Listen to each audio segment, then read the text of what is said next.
Hello, everyone, and welcome to this episode of Did you know? Did You Know? Gosh, What do you mean? I don't know. Do you want to Yeah, restart? they restart. Gosh, I'm I think telling it's you. funny to not restart. It's funny. Put these in the outtakes. All right, we're starting again. Hello, everyone, and welcome to this episode of Did You Know? I'm your host, Rabbi Ira Brower. And I'm your co-host, Trysten Tice. Yeah, and so today we're going to kind of follow up from our last episode where we talked about Purim. And while Purim is a fun time to celebrate, and we have costume contests and dress up and read the story of Esther and so on. But there's a real important spiritual dynamic that is reflected in that book, which has to do with the attempt of Haman to destroy the Jewish people. Yep. And so we could look at that and say, well, there's a real case of anti-Semitism there, right? Hatred for the Jews, which is Yeah. what anti-Semitism is. And it clearly didn't just go away and stop then because there is obviously still anti-Semitism going on today. Exactly, right. It didn't start then and it didn't end then. Right. Right. And so as we look throughout history, whether it's back in biblical days or in days of Yeshua and going forward, there's always been this attack or this attempt to destroy the Jewish people. And so the good question is why? Right? Right. Where did this start and where did this Yeah. come from? And so I think it would be good to talk about some of the spiritual dynamics behind it. So we could look at the history, and a lot of people don't know, even in the church world, the history of anti-Semitism in the church that has been, since the destruction of the temple in 70 AD. We could spend a lot of time on that. Right. But why is it that there's always been this, whether it's within the church or outside, an attempt, and today, in the Islamic, radical Islam and so on, Yeah. to destroy the Jewish people? It really basically the ultimate question of why are the Jewish people always being persecuted? Yeah, And Yeah. what is the answer? yeah. So I think that we could start with maybe what I would say the bigger picture, right? So, who are the Jewish people? What do they exist? Why do they exist? Why do we exist? Right? Yeah. Great question. So here's my answer. Hopefully I get a point here, but I would say we exist because of Abraham. We are descendants from Abraham. Yeah, Abraham, Isaac, and Jacob. Let's go. Let's Right. go. So, God made a covenant, Yes. right, with Abraham, and it was passed down to Isaac and passed down to Jacob. And the covenant basically says, "I give you this land." A nation, land, and a promise, right? The promise is that through your descendants, all the nations of the earth would be blessed. Those that bless you will be blessed. Those that curse you will be cursed. Right? It starts there. And then if we follow that all throughout biblical history and beyond, we see this warfare going on all the time to destroy what God promised to Abraham and his descendants. Right? We see it in Egypt, with slavery in Egypt. Right. We see it through the Babylonian exile. We see it through the Roman conquer, destruction of the first temple, the second temple. Going forward from Jesus' day, we see it in the church world where the idea that In the Holocaust. the pogroms, the Holocaust, the Inquisition. It's a whole big topic that we could talk about. In Spain and Portugal, also attempt to destroy the Jewish people, to separate the Jewish people from God, from the truth of the scriptures, and so many things, and many books, and been written about all that history, and on and on and on. But if you boil it down, which is kind of like what I felt like we could talk about today more so, is the spiritual dynamic behind all of that. which is what? I mean, who is behind all that? And of course, Satan. Yeah, is behind all that. And of course, he shows up in the garden to start with, right? In the snake. In the snake, right? And so, what was his purpose there? If you go back right to Genesis chapter 3, where he rises up, well, it was to separate from God. Man from God out of jealousy. And when you think about it, that is his MO, isn't it? So true. It's constantly trying to separate us from God in any way he can through division. Right. So, as far as Israel and the Jewish people, God called the descendants of Abraham, Isaac and Jacob, going forward, right, to be what? The chosen people. Chosen people to do what? To have a nation and be blessed and in relationship with God. And to do what as far as the other nations? Be an example. Yeah. Yes. Yeah, I got it right. Yes. To be a light to the nations. Yes. That is a consistent theme of God's calling upon Israel, starting from Exodus 19, going through, the time of coming into the land, that all the nations of the nations around would see what a good God Israel serves, and they would also want to serve. And we've talked about that in other episodes. Like other gods would constantly have a work-based relationship where you have to keep working and working to earn your way to God. And God said, there's a day of rest. He gave a Sabbath, so God was always this gracious, kind, compassionate God versus other gods that other, people served. So on the spiritual side of it, we think about the gods of the nations, right? So each nation had its own god, right? And they worship them. What were those gods? Well, like Baal. Like Baal, and like Moloch, like Asherah, and all the rest. They were idols, the physical idols, right? Statues, let's say. Now, what we could say, well, they're nothing but statues. But really, there's a demonic entity that's behind each one of those. Okay, I always wondered that. Are they real or are they not real? Because as soon as, let's say this cup was Baal and you're worshiping Baal, I'd be like, it's just a cup. It's not anything. But then why do they believe it so fully? There must have been something going on for all these people to believe something. Right. So there's a scripture in Deuteronomy 32 that it says that God scattered the nations, right?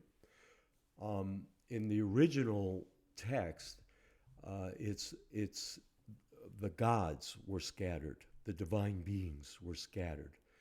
So there's an interpretation that says that there was a divine council of God, with God, and then at the fall, he not only cast out the man, but he cast out those divine beings and assigned them each to one of the 70 nations. So that's like the rules and principalities. Correct. This is so cool. I have never heard this ever. Yeah. Wow. Okay, continue. So on the one hand, we could say, they're just statues. They're nothing, right? Wood and stone, which is true. However, in the spirit realm, we believe that there is a demonic, a spiritual entity that is behind those things, okay? All right, so what does that have to do with anti-Semitism? Right. Well, the highest rulers and authorities, their highest assignment, if you will, is to destroy the Jewish people. Why?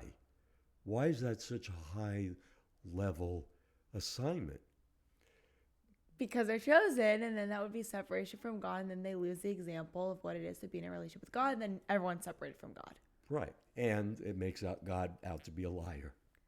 Wow, but yet, because the Bible says the devil's native tongue is a liar, and he uses deception. He's the father of lies, and looks like an angel of light. Yeah, it's all making sense. Okay. Yeah, So if he can be successful in destroying the Jewish people, then God's a liar, Right. right? So how does he go about that? Well, he uses humans like he always does. He uses humans, planting lies. Even going back to the first century, after the destruction of the temple, in the now evolving, mostly Gentile church, right? Because the Jewish believers were cut off. They were forced to either choose to go back to Judaism or renounce their Jewishness to be part of the now emerging church, right? Right. So talking about like the second century, let's say, end of the first century, beginning of the second century, this started. So what was behind all that? Well, it was a lie that because the Jewish people rejected Jesus, therefore God now rejects them. Okay. And that becomes the basis for the legitimization of anti-Semitism within the now evolving Gentile church, Christian church. So it's okay because they're rejected by God. That's the basis for the Inquisition, the basis for the Holocaust, the basis of all pretty much anti-Semitism since the first century. The Jews killed Christ. They're rejected people now, and it's okay to kill them, persecute them, cast them off as second-class citizens. So then, what then happens? I don't know if this veers off a little bit, then bring it back if not. Okay, but that's fine. What then happens to the Jewish people if that is the case, that Jewish people did reject Jesus? That doesn't mean God rejected them and broke his covenant. That's correct. Doesn't go back on a covenant. That's correct. But then what does that mean for Jewish people? Like, basically, does it make sense to evangelize to Jewish people then if they're already going to be saved, or if God never ended their covenant in the first place? Right. Well, that's a really good question. So, of course, Paul said, has God cast off his people whom he foreknew? May it never be. God forbid, he said, Romans 11, right? So you said it correctly.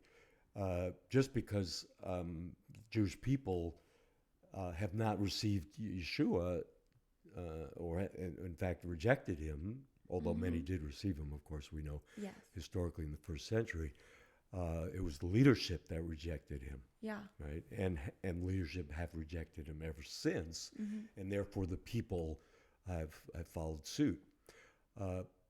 Given that, though, doesn't mean God has rejected them, because, like you said, God is a God who keeps his covenant. Yeah, he's not a liar. He's he not keeps a liar. His promises. Right. Satan's the liar. Yes. And that's what he wants people to believe. Well, exactly this, right? Well, because Jews rejected Jesus, therefore God has rejected them. No, he hasn't rejected them. There will still be a place for them at the end. Right. Because even Yeshua in Matthew 23, he wept over Jerusalem, and he said, how I long for you to receive me, but you will not see me again till you say, blessed is he who comes in the name of the Lord, which clearly implies that there is going to be that moment where they do accept him. And they're saved. And they turn to Yeshua. So it's clearly, and some interpreters say that when he's weeping over Jerusalem, he says, oh, Jerusalem, he's really weeping over the leadership, because the leadership is focused in Jerusalem, the capital. That's where the decision was made to reject him. Interesting. So then does it make sense to be evangelizing to Jewish people if they're already going to be saved at a last chance? Yes, of course, because Paul's example is throughout is to the Jew first. Yeah, so we're meant to still be preaching the message to them. Yeah. It just, I guess in my mind, I'm like, well, if they're already going to be saved at a last chance anyways, then what is the point in trying to tell them? That's a little, a seed of a lie. Yeah. Right? That, if I'm thinking that, I figure someone out there listening has got to think that way too. Well, that you could take that one step further and say, well, I believe that God's going to save who he wants to save. Okay, so fair. I don't have to share it with anyone. And if I'm predestined, then God's gonna make me do everything. Yeah. But So that's the extreme of covenant. Sometimes I'm an extreme person. Covenant theology. Like, well, then don't do it. Yeah. You said the word predestination. Covenant theology. Yeah. Where it says, well, God's going to save who He wants to save. Right. So, but we're called. Even Paul said, the gospel is to the Jew first, Romans 1:16. Right. And he did it by his life example of going to the synagogues wherever he went, even though he himself was called as a minister to the Gentiles. Right. So he was preaching to Jewish people too, which means always. We're always that too. Wherever he went. So so the notion that Jews don't need Jesus because they have the Old Testament. There's some theology that says that as well, or saved under the Old Covenant. Right. And then that's not true. That's not true either. I think Paul gave that verse that was like, if you're saved by the law, you'll die by the law. Right. Like you can't uphold it to be saved by the law because that's a works-based salvation, which isn't true. Right. Exactly. So anti-Semitism and how that all plays a role. And so, and there's different flavors of it, so to speak, right? So we could talk about the Muslim terrorism, Islamic extremism, that hatred of Jews from that sphere, of that stripe, so to speak. That kind of does go back to what you said earlier, which is Abraham and Isaac and Ishmael. Yeah. That was off camera, but we did talk about that. Basically, Abraham is the father of Ishmael, who was with Hagar, and also the father of Isaac, who was with Sarah, but that was the child of the promise with Sarah versus out of the flesh with Hagar. Yes. If that makes sense, if you're following. Yes. And it's one of those kind of mysteries of God, right? It's an interesting one. I've been thinking about that a lot this week, actually. But yeah. God promised Abraham he'd have the son, right? But he, they couldn't wait. Sarah couldn't wait, so she said she was old and laughed at God. Yeah. So then she was like, "Oh, go sleep with my servant Hagar," and he did. And then Hagar was sent away, even though it was Abraham and Sarah's fault. Like they're the ones that told her to do it. Right. She goes into the wilderness and calls God El Roy, the God who sees me. Right. And God told Abraham to let her go. Yeah. And didn't God tell Hagar, like, you'll have a nation through you? Yeah. Yeah. He blessed her and said that you will have a nation through you. Which are the Muslim people? Well, which are the Arab people. Okay. The descendants. Not all Muslims are Arabs. Okay. The descendants of Ishmael. And unfortunately, that has created its own sphere of, anti-Jewishness through, Muhammad, who came much later, of course, from Ishmael, and developed his own, religion called Islam. Yeah. Right. And it's interesting because, I've been to Israel quite a bit, and I have some Arab Christian friends, and they're awesome, and there are Arab Muslims who, and I've seen on Facebook and on other social media, that are pro-Israel as well. So these Islamic extremists don't speak for all Arabs or all Muslims even. But it's enough percentage of the overall that creates this horrible situation. So would you say that anti-Semitism goes all the way back to Abraham, Isaac, and Ishmael, or? Well, the Islamic flavor, so to speak, of it, yes, I would say goes back to that. But then you have Christian anti-Semitism. Very true. So, which is interesting because I'll be honest, and I think this could be helpful to add, but I've never experienced Christians who are anti-Semitic. Perhaps you have, but I've never experienced Christians that don't love the Jewish people. I haven't so much, but I think the more outward anti-Semitism that's been within the church goes back historically to earlier times. Right. For sure, like the Inquisition, Yeah. which takes place in the 1400s, where a third of Like leave your Jews, Judaism.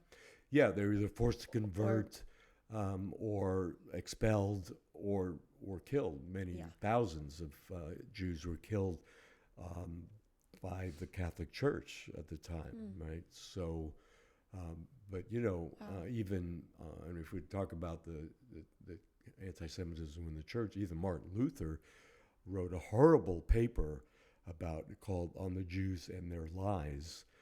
And he said, what are we going to do with all these Jews? We're going to have to round them up and put them in the synagogues and, burn the synagogues down. Martin Luther wrote this? Yeah. So Martin Luther, I had no idea. When he first, wrote his 99 Theses or whatever it was called, was hopeful that Jewish people would come along with him. Yeah. Right. But when they didn't, he became very bitter towards Jews. And towards the end of his life, he wrote this famous paper on the Jews and their lies, and he called them all kinds of horrible names and things.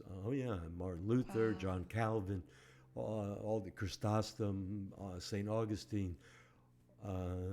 I have never heard that. We could do a whole episode on that. That'd be interesting, I think, because I've never heard that. I think a lot of Christians don't know anything about that kind of stuff. No. But more Jews know about those things than Christians oftentimes, and that creates that barrier to believing in Jesus.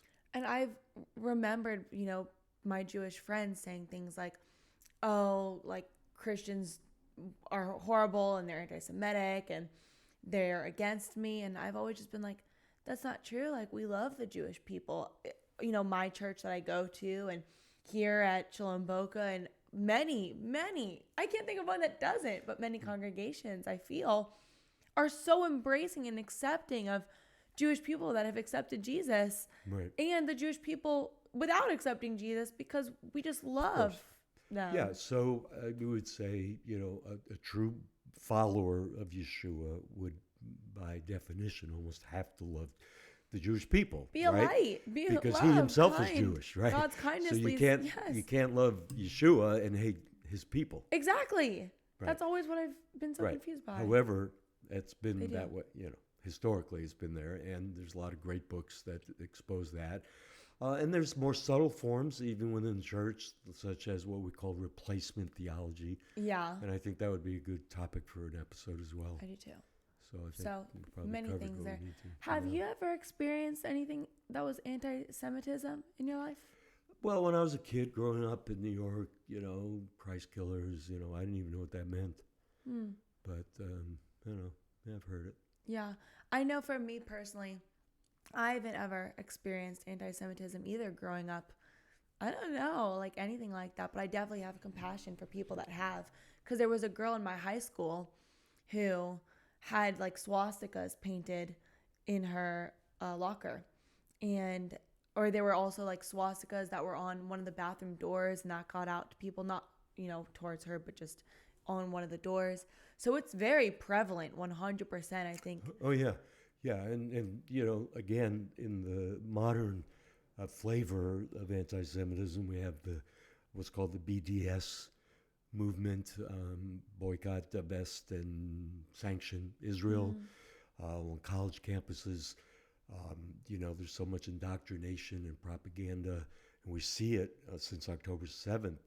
There's on college campuses this whole idea of the Jewish people committing genocide against the Arabs, which in most cases they have no idea what's really going on there, and the history and so forth. So, but it's horrible, really, and some of this rise of anti-Semitism now, just since October 7th.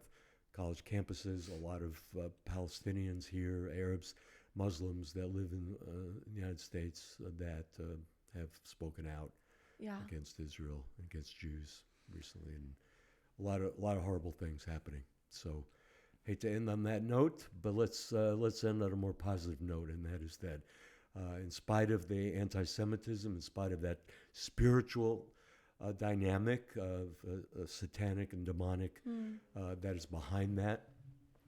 Let's remember that God's love for the Jewish people is never ended. Never ended. Yeah, so true. And so because of that, as Christians, as Messianic followers, wherever you're at, we ought to love the Jewish people, considering we are following a Jewish rabbi, and all the disciples, the early disciples, were mainly Jewish. So we ought to love the Jewish people with the heart of God and not, push them aside or say God rejected them. None of this is true. So I think, like you said, end it on a positive note. Go love people. That's what we have to say to you today. Go love everybody. We love you guys so much, and we will see you next week. Bye.